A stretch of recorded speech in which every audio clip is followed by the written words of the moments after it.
தம்பி அண்ட் தங்கச்சிஸ் நிறைய பேர் வந்து அக்கா இந்த ப்ரொப்போசல் டேலாம் வருது ஆனால் நமக்கு யாரும் ப்ரப்போஸ் பண்ண மாட்டாங்க அந்த மாதிரி ஒரு ஃபீலிங்கில் இருக்கீங்க அப்படின்னா உங்களுக்கு வந்த ப்ரொப்போசலை தான் இன்னைக்கு நம்ம சேனலில் நான் ரிவ்யூ பண்ண போகிறேன். அது என்ன ப்ரொப்போசல்னு பார்த்துடலாமா?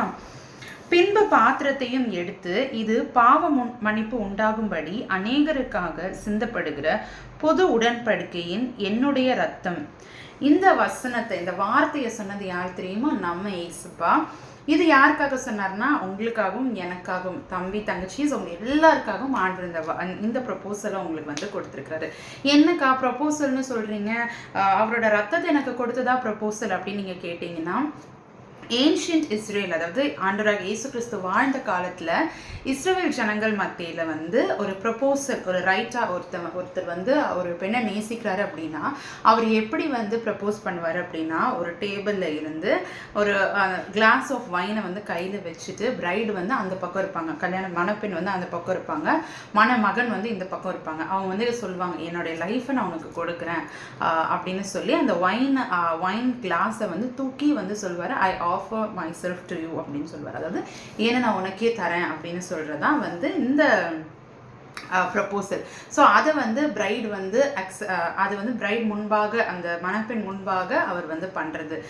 நம்ம ஆண்டவர் வந்து இந்த எம்டி வேர்ட்ஸ், நான் உங்க கூட எப்போவுமே இருப்பேன் அப்படின்னு சொல்லிட்டு இந்த உலகத்தில் ப்ரப்போஸ் பண்ணுறவங்க வந்து அதுக்கப்புறம் மாறிடலாம், சூழ்நிலைகள் நிமித்தமாக ஃபேமிலிஸ்குள்ளே பிரச்சனை வந்துச்சுன்னா விட்டுட்டு போயிடலாம், மனஸ்தாபங்களை தான் விட்டுட்டு போயிடலாம். ஆனால் நம்ம ஆண்டவர் ப்ராமிஸ் பண்ணாரு, ப்ரப்போஸ் பண்ணுறாரு அப்படின்னா அவர் வந்து எம்டி வேர்ட்ஸோட ப்ரப்போஸ் பண்ண மாட்டார். அவர் வந்து அவருடைய ரத்தத்தையே வந்து விலைக்கிரயமாக செலுத்தி அவர் சொல்றாரு, என்ன சொல்றாரு, நமக்கு பாவ மன்னிப்பு உண்டாகும்படி அநேகருக்காக சிந்தப்படுகிற புது உடன்படிக்கையின் ஏதோ ஆடோட ரத்தமோ மாடோட ரத்தமோ கிடையாது, என்னுடைய ரத்தம், அவருடைய சொந்த ரத்தத்தினால அந்த ப்ரப்போசலை வந்து அவர் சொல்றாரு.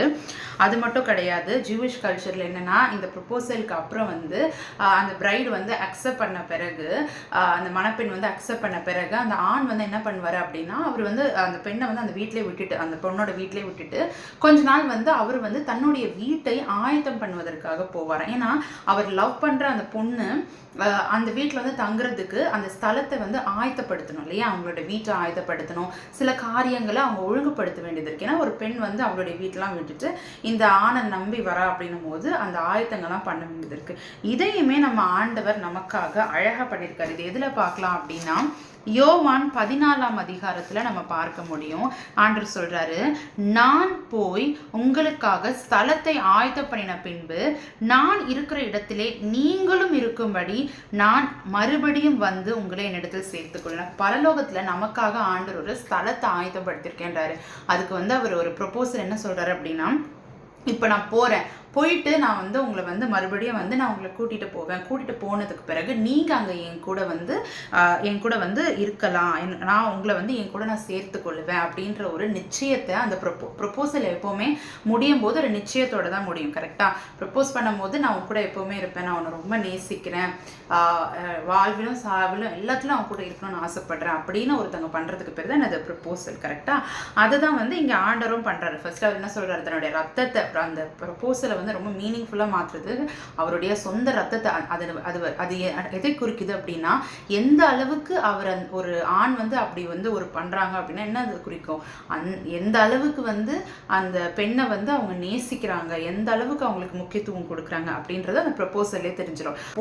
ப்ரப்போசல் அக்செப்ட் பண்ண பிறகு சும்மாலாம் அந்த பொண்ணை கூட்டிகிட்டு போக முடியாது, அவங்க ஒரு ஸ்தலத்தை ஆயத்தப்படுத்துவாங்க. ஸோ இந்த பெண் இங்கே எப்படி இருப்பாங்க, ஒரு நம்பிக்கையோடு, எஸ் எனக்காக ஒரு ஸ்தலம் அங்கே வந்து ரெடி ஆகிட்டு இருக்கு, என் கணவன் வந்து எனக்காக அங்கே ஆயத்தம் பண்ணி வச்சிருக்கிறாரு, ஏற்ற வேலை அவர் வந்து என்னை வந்து அங்கே வேலைலாம் முடிஞ்ச பிறகு ஏற்ற வேலை என்னை இங்கேருந்து கூட்டிகிட்டு போவார் அப்படின்ற ஒரு நிச்சயமாகவே இருக்கும். அப்போ இன்னைக்கு நம்மளே கூட ஆண்டர் அப்படிதான் ஒரு ப்ராமிஸ் கொடுத்துருக்காரு. என்ன அப்படின்னா, நமக்காக ஒரு ஸ்தலத்தை ஆண்டர் வந்து பரலோகத்தில் ஆயத்தம் பண்ணி வச்சிருக்கிறாரு. அண்ட் அதுக்கு நம்ம வந்து அவர் வந்து நம்மளை மறுபடியும் வந்து அவரோடு கூட நம்மளை கூட்டிகிட்டு போக போறாரு அப்படின்ற நிச்சயத்தை வந்து ஆண்டவர் நமக்கு கொடுத்துருக்க ப்ரப்போசல் இருக்கு. பொதுவாக வந்து இந்த உலகத்தில் வந்து என்னதான் ப்ரப்போசல்ஸ் வந்தாலும், என்னதான் வந்து நம்மளை நேசிக்கிறேன்னு யார் சொன்னாலுமே, இந்த உறவுகள் எல்லாமே இந்த உலகத்தோட முடிஞ்சிற ஒரு உறவாக தான் இருக்குது. ஏன்னா வசனம் தெளிவாய் சொல்லுகிறது மத்தேயு 22:30 பரலோகத்தில் வந்து திருமணம் அப்படின்ற அந்த உறவே கிடையாது. அதுதான் வந்து உண்மையான ஒரு காரியம். அங்கே எல்லாரும் நம்ம எப்படி இருப்போம், தேவ தூதரில் போற இருப்போம். இந்த கணவன் மனைவி நேசிக்கிற கேர்ள் ஃப்ரெண்ட் பாய் ஃப்ரெண்ட் இந்த எந்த உறவுகளுமே வந்து பரலோகத்தில் எக்ஸிஸ்ட் ஆக போகிறது கிடையாது. எல்லாமே இந்த பூமியில் நம்ம இருக்கிற வரைக்கும் தான் இந்த உறவுகள் எல்லாமே நம்ம கனம் பண்ணி அதை வந்து ஆண்டு வந்து ஆசீர்வதிக்கிறது எல்லாமே வந்து இந்த உலகத்தில் இருக்கிற வரைக்கும் தான். நம்ம உயிர் நம்மளை விட்டு போய் நம்ம பரலோகத்துக்கு போயிட்டோம் அப்படின்னா அங்கே வந்து நம்ம தேவ தூதரில் போல ஆண்டரை வந்து ஆராதிக்க போகிறோம், ஆண்டரோடு கூட நம்ம இணைந்து இருக்க போகிறோம். அப்போ இன்னைக்கு ஒரு வேளை நீங்கள் இந்த உலகத்தில் இருக்கிற உறவுகள் உங்களுக்கு கவனிக்கல, உங்களுக்கு இம்பார்ட்டன்ஸ் கொடுக்கல, நீங்கள் நேசிக்கிற ஒரு நபர் உங்களோட இருதயத்தை புரிஞ்சுக்கல, உங்கள் மன விருப்பங்களை வந்து அவங்க புரிஞ்சுக்கல அப்படின்னா இன்றைக்கு ஆண்டவர் உங்களை என்கரேஜ் பண்ணுற காரியம் என்ன தெரியுமா?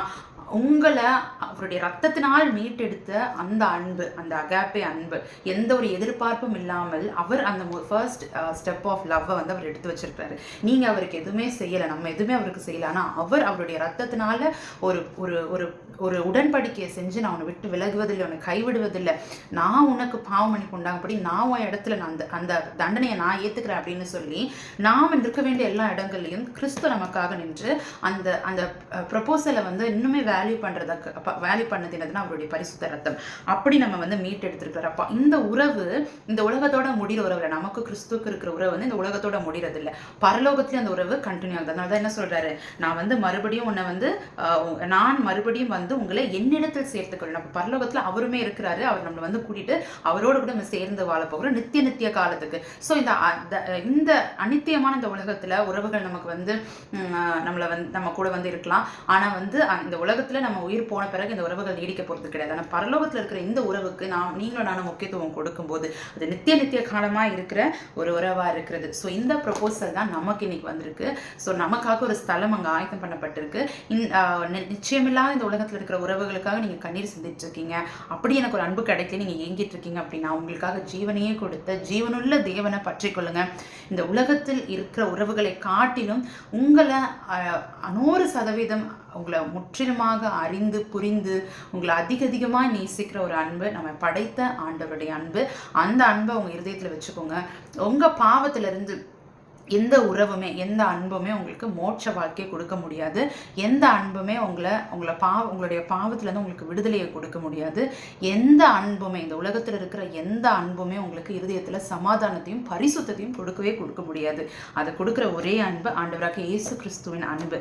அந்த லெட்ஸ் வேல்யூ ஹிஸ் லவ். அவர் நமக்காக நம்ம மேலே வச்சிருக்க அந்த அன்பை, அவருடைய ரத்தத்தை சிந்தி இன்னைக்கு உலகத்தில் யாராவது அப்படி பண்ண முடியுமா? நிச்சயமா வந்து பண்ண முடியாது. ஆனால் கர்த்தர் நமக்காக அவர் ரத்தம் சிந்தி நம்ம மீட்டு எடுத்திருக்கிறார். அதுதான் இங்கே முக்கியம். நமக்காக உயிரை கொடுக்கலாம், நமக்காக கையை கிழிச்சு ரத்தத்தை சிந்தலாம். ஆனால் அந்த ரத்தம் நம்ம லைஃப்ல ஏதாவது பெனிஃபிட் தருமா அப்படின்னு பார்த்தா கிடையாது. அந்த ரத்தம் வந்து நம்மளை மீட்டு எடுக்க போறது கிடையாது. அந்த ரத்தம் நமக்கு பரிசுத்தத்தை கொடுக்க போறது கிடையாது. அந்த ரத்தம் வந்து நம்ம வாழ்க்கையில எந்த வகையான மாற்றத்தையும் உண்டு பண்ண போறது கிடையாது. ஸோ அப்படி நமக்காக ஒருத்தங்க ரத்தம் சிந்துறது காட்டிலும் இந்த உலகத்தில் நம்ம தாய் கருவில் உருவாவதுக்கு முன்பதாக இருந்து நம்ம கைப்பிடித்த அதே தேவன் நித்திய காலமாய் நம்ம மறைத்தும் நம்ம கூட வாழ போறவர் அவர் மாத்திரம்தான். அவர் நம்முடைய நாயகர். ஸோ நம்ம நாயகர் நமக்கு ப்ரப்போசல் கொடுத்துட்டாரு. ஸோ அதை நம்ம இன்னைக்கு அக்செப்ட் பண்ணுவோம். ஸோ உலகத்தின் அன்பு மாயை. ஸோ அந்த அன்பை வந்து தேடி அந்த அன்பு கிடைக்கலன்னு உங்கள் நேரத்தையும் காலத்தையும் எஸ்பெஷலி வாழ்வை பிள்ளைங்க நீங்கள் வீணாக்காதீங்க. திரும்பி நீங்கள் பார்த்தீங்கன்னா உங்களுக்கே சிரிப்பு வர மாதிரி தான் இருக்கும் இப்போ நீங்கள் பண்ணுறது.